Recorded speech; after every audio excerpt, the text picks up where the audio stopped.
हम दीवाना हैं, हम दीवाना हैं। ओ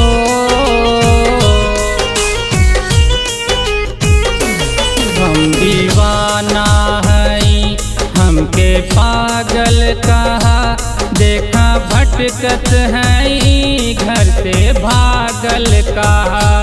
हम दीवाना हैं, हमके पागल कहा, देखा भटकत हैं घर से भागल कहा।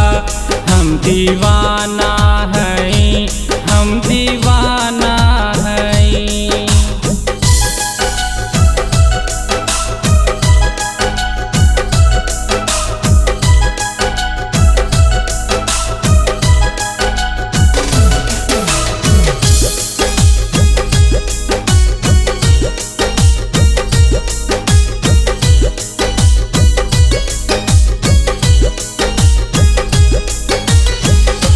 नाम पूछत हैं, उनके ढूंढत हैं।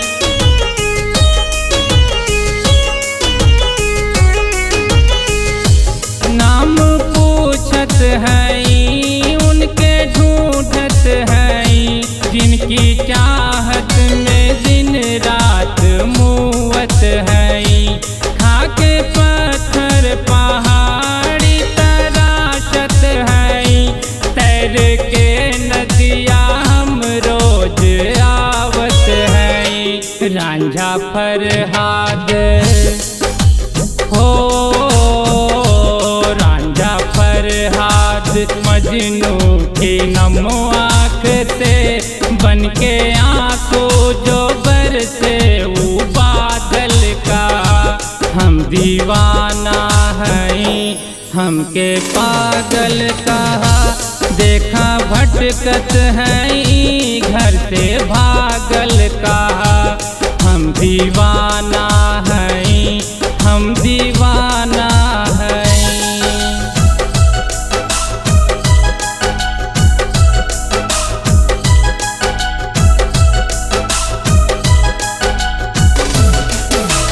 Huda Music present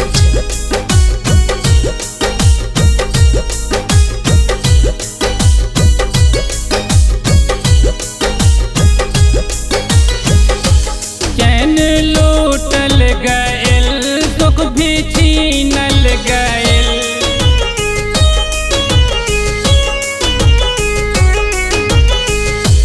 चैन लूटल गइल, सुख भी छीनल गइल।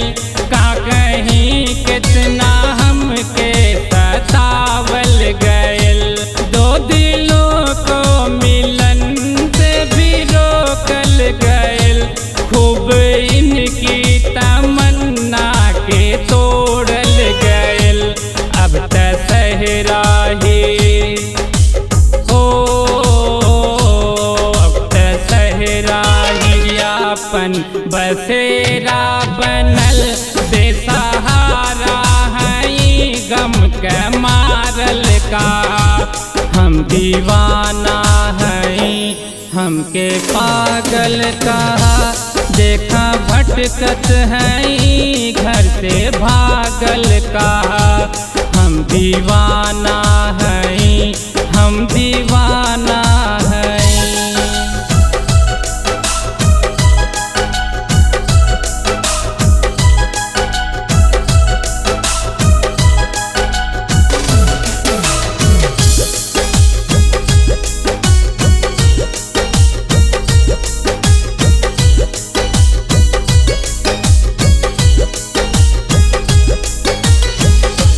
प्यार के नाम से सब तन जान बा।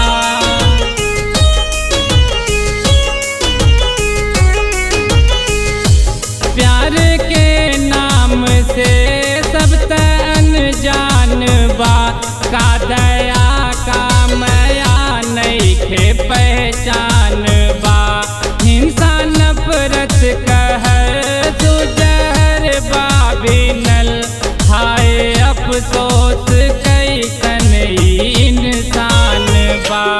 प्रेम की भाषा। ओ प्रेम की भाषा कहवाना समझे कोई, ओही गौआ से हमके निकालल कहा। हम दीवाना हैं हमके पागल कहा, देखा भटकत हैं घर से भागल कहा। हम दीवाना